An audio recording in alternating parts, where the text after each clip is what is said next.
Now, I'd like to introduce Arthur Maserjian, Chief of Staff and Director of International Affairs for the Combat Antisemitism Movement, who will help frame our discussion today by demonstrating the widespread use of the definition around the world. Welcome, Arthur. I'm so encouraged by having such a diverse group of leaders and advocates join us today for this very timely program to demonstrate the impact and future potential of the International Holocaust Remembrance Alliance's working definition of anti-Semitism as one of the most mainstream and effective tools that we have at our disposal in the struggle against soaring anti-Semitism around the world. As anti-Jewish hate increasingly penetrates mainstream discourse and is adversely impacting the safety and continuity of Jewish life, both in places where we thought these lessons were hard learned and those where we never imagined them, CAM undertook to study the definition's momentum and use around the world with our partners at the Center for the Study of Contemporary European Jewry at Tel Aviv University.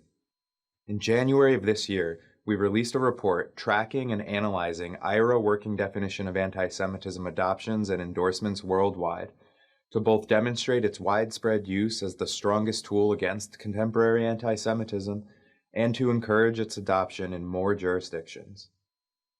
The data tells an encouraging story, demonstrating the definition's acceptance across continents, across partisan divides, cultures, and faiths. A diverse array of international institutions and organizations, national and local governments, NGOs, universities, and athletic clubs are now using it as a framework for recognizing modern-day iterations of anti-Semitism and for training and educational programs and policymaking initiatives. In the United Kingdom, for example, the vast majority of municipalities, educational institutions, and athletic clubs have rejected anti-Semitism by adopting the definition, including almost every major political party from Labour to the Conservatives. To date, more than 1,160 entities worldwide have adopted or endorsed the IHRA's definition. In 2022 alone, 91 new adoptions and endorsements were reported, and so far in 2023, more than 20 have done so. What began as a trend in Europe several years ago has moved to the Western Hemisphere, where the vast majority of Jewish communities outside Israel now reside. Last year, more than 52% of adoptions took place in North America and an even greater majority in the Western Hemisphere, led by the US, Argentina, and Canada. In the United States, from Alabama to New York and Idaho to New Mexico, 18 new U.S. states, both Democrat and Republican, adopted the definition last year, bringing the total number of states to 31. Now, 7 out of 10 Canadian provinces have now done so as well, and joining European capital cities such as Paris, London, Berlin, and others, North American cities like Los Angeles, Washington, D.C., Vancouver, El Paso, and many others have followed. Last year, in fact, as local communities felt the heavy weight of a record-breaking number of anti-Semitic attacks and incidents, the largest category for new adoptions were local governments, 58 in total, cities, towns, counties, state and provincial governments, more than half of which took place in the United States.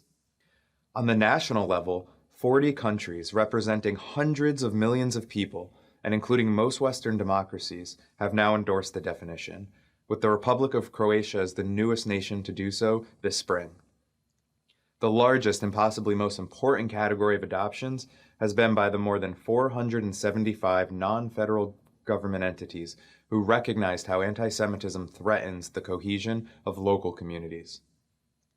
Following local governments, more than 345 educational institutions and student governments from the Balkans to California have embraced the definition as a means to support Jewish students who face a barrage of institutional and peer-induced anti-Semitic pressures.